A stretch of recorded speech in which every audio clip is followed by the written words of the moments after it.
Hello and welcome back to the insightful episode of MedSynapse podcast series.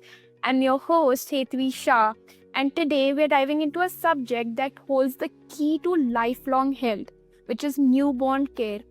Those first 28 days, often called the golden window, and for good reason. They are fragile, formative, and full of opportunity to shape a healthier future. And to guide us through this critical stage of life, I'm thrilled to be joined by Dr. Nirmal Gautam. He is a consultant neonatologist and pediatrician, holding a DNB in Paediatrics and a DrNB in Neonatology. With expertise in neonatal intensive care, developmental follow-up, and a passion for evidence-based practices, he is an advocate for innovation in neonatal medicine and early life outcomes. So welcome, doctor, and I'm so thrilled to have you here with me today. Yeah, thank you, Hetty. Thank you for the introduction. And yeah, we can proceed with the questions. Yeah. So, doctor, before we dive into the actual topic, could you give a brief overview of your entire professional journey to us? Yeah, so I'm basically a consultant neonatologist and pediatrician. Presently, I'm working at Vedic Institute of Medical Sciences and Research Center as assistant professor in Department of Pediatrics, and I'm the NICU chief for the newborn services here. And my journey has been through the medical journey. I had done my MBBS, then I did my DCH, then I did my DNB Paediatrics from Delhi. I worked for a brief time in Delhi as a neonatal registrar. Then I did my DrNB Neonatology from Manipal Hospital, Bangalore from 2020-23. For the last 1.5 years, I've been working here at Vedic Institute. I have a passion for taking care of the newborns. I believe in the intact survival. So we take care of newborns right from 25 weeks to all the high-risk newborns which are being delivered at our center or being referred to our center. Yeah, I think that's an inspiring journey, doctor. And to begin it, let's dive into our topic for today. So could you walk us through the most critical aspects of neonatal care during the first 28 days of the life? And why is this period often called the golden window for newborn health? Yeah.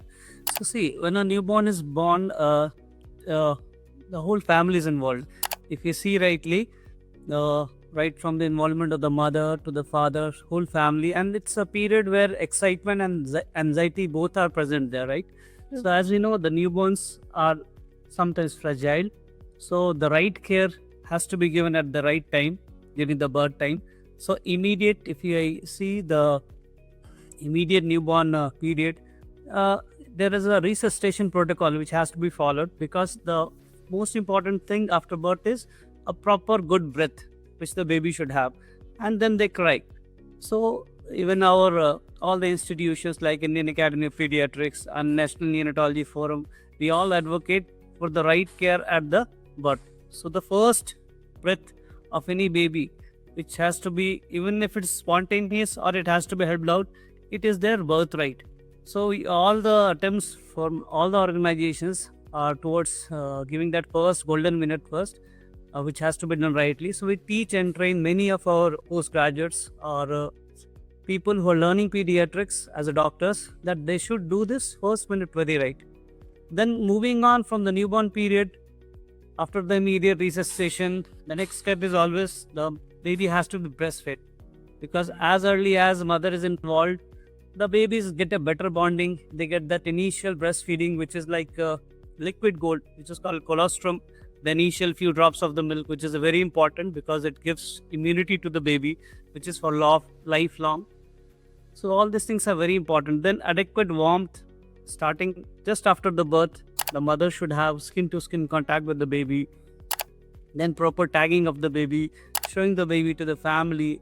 All these things are very important. Then as we move into the early neonatal period to the transition period when the baby is going to home, a lot of advices and proper protocols we will explain to the parents to how to take care at home.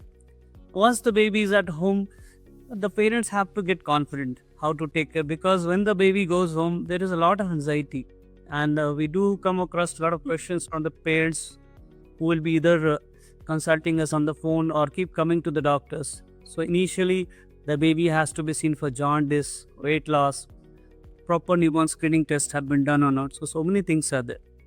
Correct. I think it is rightly said that early days really matter a lot. Definitely. So, doctor, now from your experience, what are the most common preventable conditions in newborns, and how can early detection and intervention improve outcomes, especially in resource constrained settings? Yeah. So if we see the newborns, there are many problems which can be detected in early newborn period itself. So that there's something called newborn screening programs are there. Other than that, at the birth itself, we do a good examination of the baby.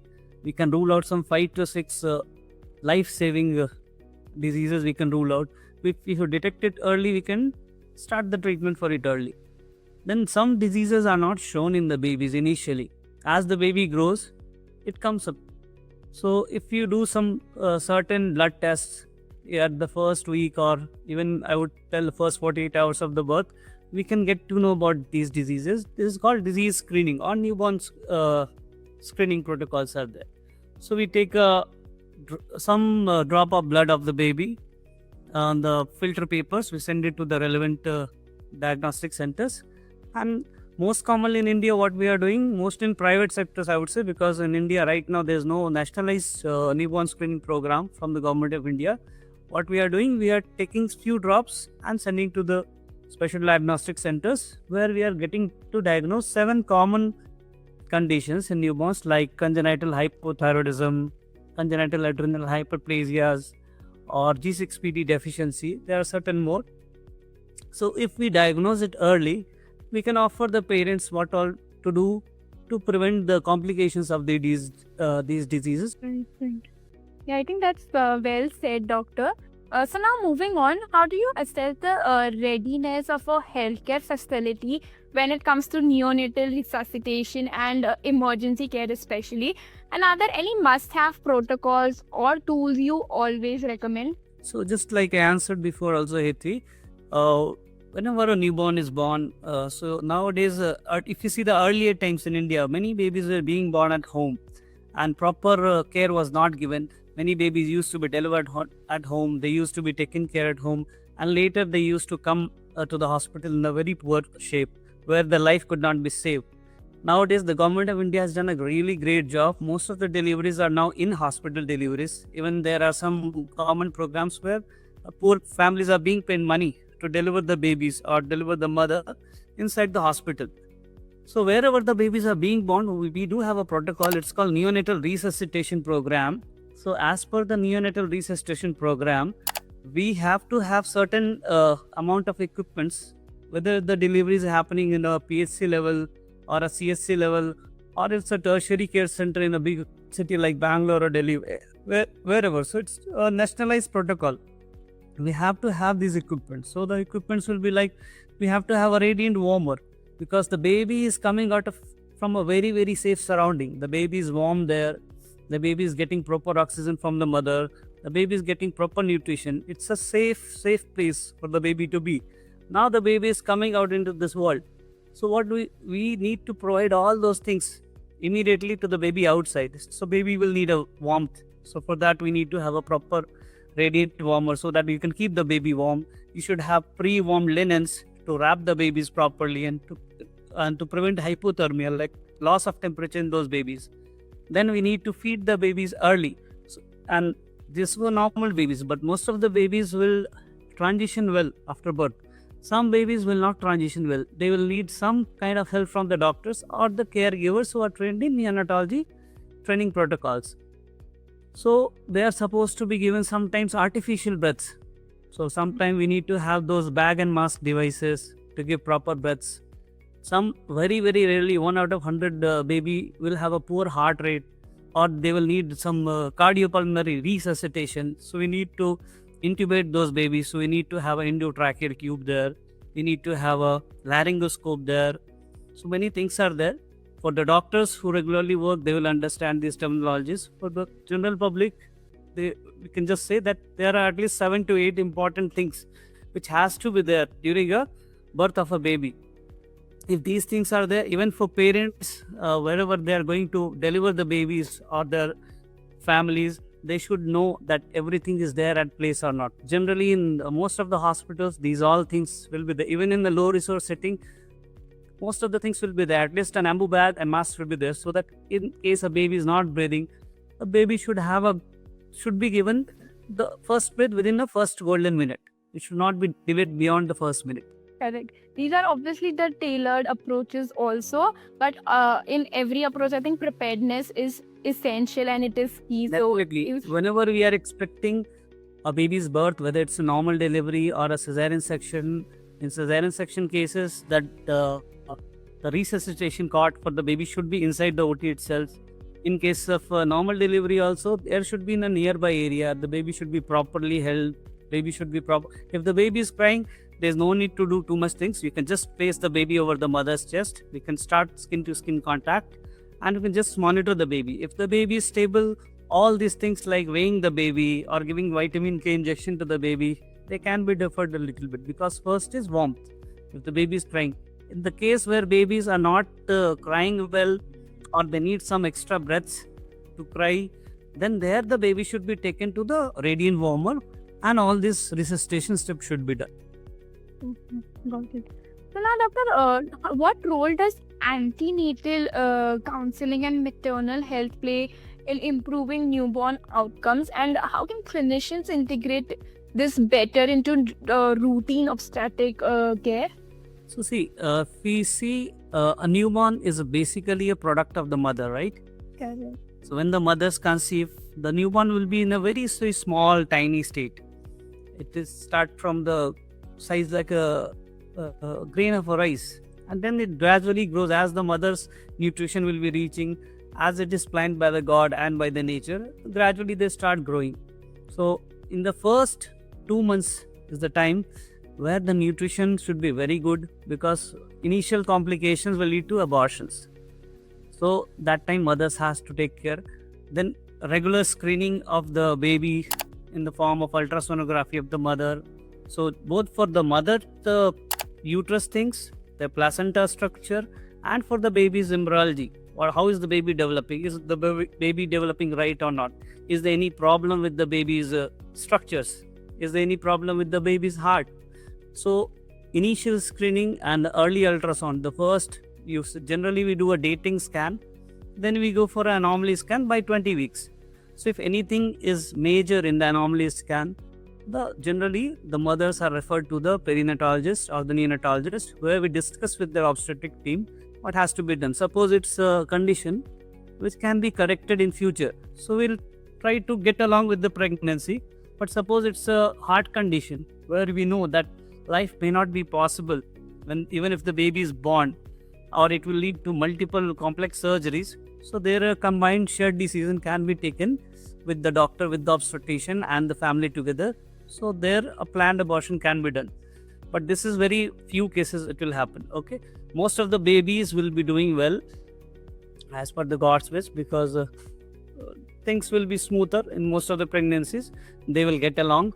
The nutrition of the mother matters the most, because if the mother is not taking food well, or if the mother is having anemia, or if she is having any other complication related to her medical problems or uterine problems, or any problem with the formation of the placenta, then it will lead to various kind of complications. Like, as I said, maternal anemia is one of the common complications.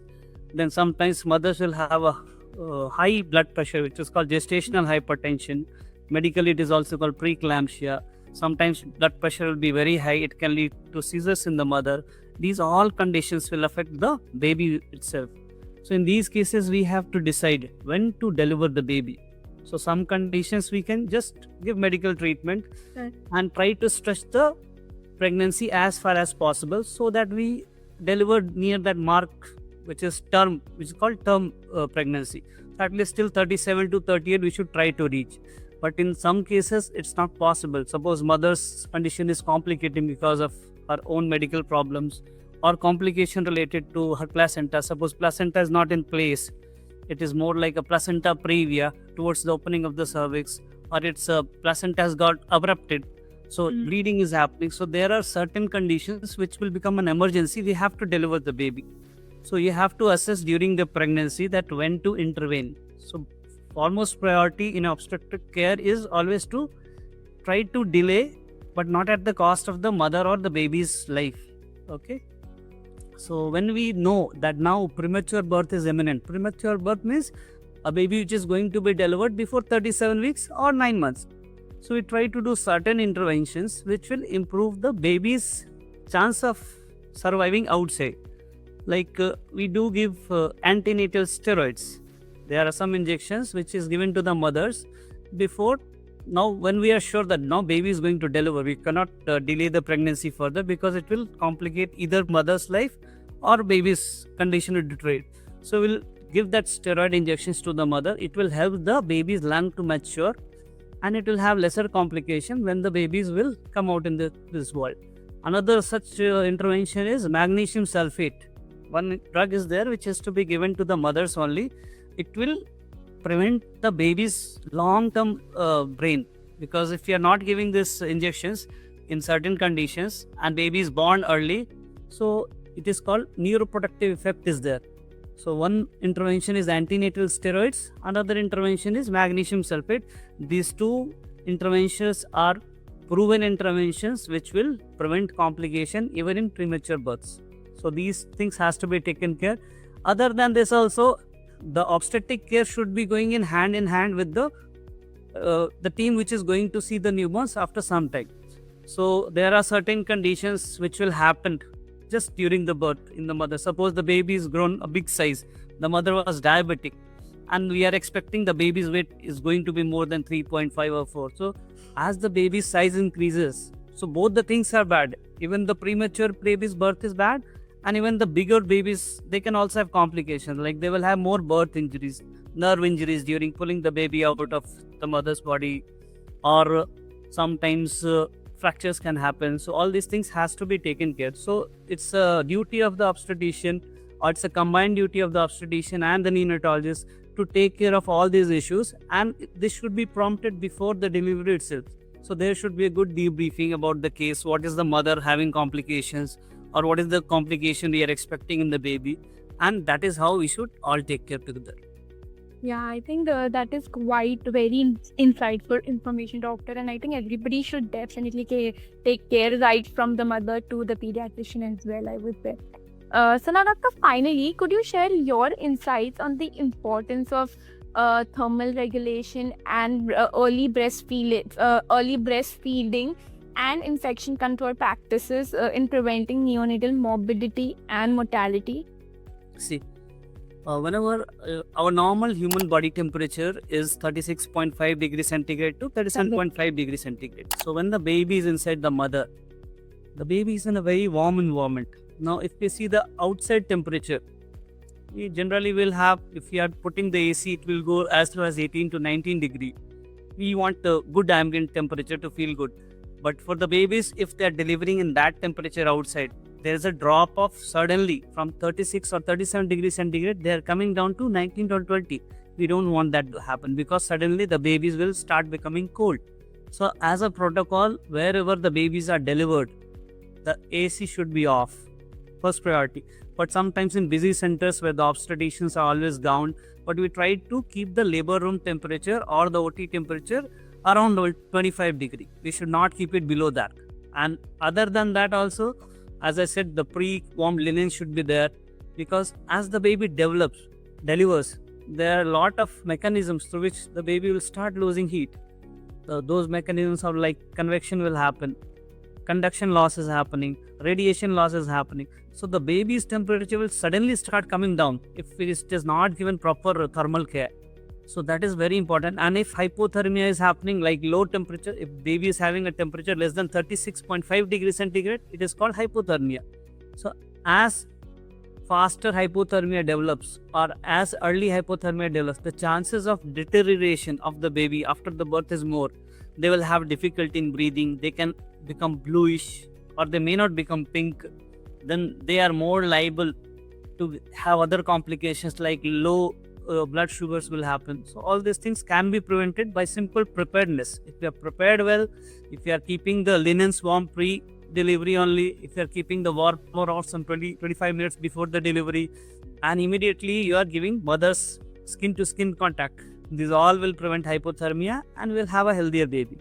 Then coming to infection control, again Baby is again coming from a very secure environment from the uterus. It is surrounded by multiple layers of films are there. Then amniotic fluid is there. It's a very secure environment unless until the mother has had any infection during the pregnancy or during the delivery. So the baby is coming from a literally very sterile environment. Outside world, is full of germs, especially for a newborn baby whose immunity is just developing. So as you see in our Indian scenario also, the newborn babies are kept away. They're not taken much out. So there is some scientific evidence behind all this customary practices also. So we have to keep everything clean. So there's something called 5 C's we used to read. Now also it is, so cord should be clean, the cutting thing should be clean, the surface should be clean, the thread whatever you're going to put, or the clamp you're going to put on the baby's umbilical cord, after that all should be clean. So hygiene is most important thing. Once you're maintaining the hygiene before receiving the delivery, during the delivery, after the delivery, you are reducing the chances of infection. Suppose you are taking any newborn screening samples also in the baby, or sometimes you take cord blood samples for the baby. That time also proper gloves wearing should be there by the healthcare provider. They should do it in a clean way. Nothing unsterile should touch the baby initially. The mother's skin is good, so there is no obligation. Even if the mothers are not good, the father, suppose the mother has undergone some complication and she is not able to take the baby on her skin right now on the chest, so even the fathers can help that time. So then infection control, as I told you, is very important. Thermal control, very important. Any other breastfeeding? Yeah. So I told about breastfeeding. So as we know, the first initial milk secretion of the mother, it is called liquid gold. Whatever the mother is going to secrete in the first few hours or the first few days, it is having the most immunity boosting factors in the breast milk. So when it is given to the baby, they will have long-term immunity for that. So it is very, very important to initiate breastfeeding, as WHO says, within the first hour of the delivery, whether it's a normal delivery or cesarean delivery, the breastfeeding should be initiated within the first hour of the delivery. And why it is said? Because again, if you miss the colostrum, you are going to miss that immunity part. And first latch, the first milk is very important for continuation of the breastfeeding also. If you separate the babies from the mother for longer time because of any reason, the chances of baby to go back to the breastfeeding decreases further. So it is very important to latch early, start the breastfeeding early, and make the mother comfortable and confident about breastfeeding. Yeah, I think those are some very preventive pillars that you've mentioned, doctor. And as we wrap up today's session, thank you so much for sharing your expertise and passion for neonatal health. And these insights will surely resonate with every healthcare provider working with newborns. So thank you so much for sharing that, doctor. Thank you so much, Haitri. It was nice meeting. Same here, doctor. And to all our listeners, remember the tiniest lives often need the biggest care. And if you're a healthcare professional who is eager to delve deeper into medical topics or have questions, do not hesitate to join us on the MedSynapse platform. MedSynapse platform is not just a resource. It's a dynamic space where you can connect with your medical peers, participate in meaningful discussions, and contribute to the ongoing evolution of healthcare. So until next time, stay informed and stay compassionate.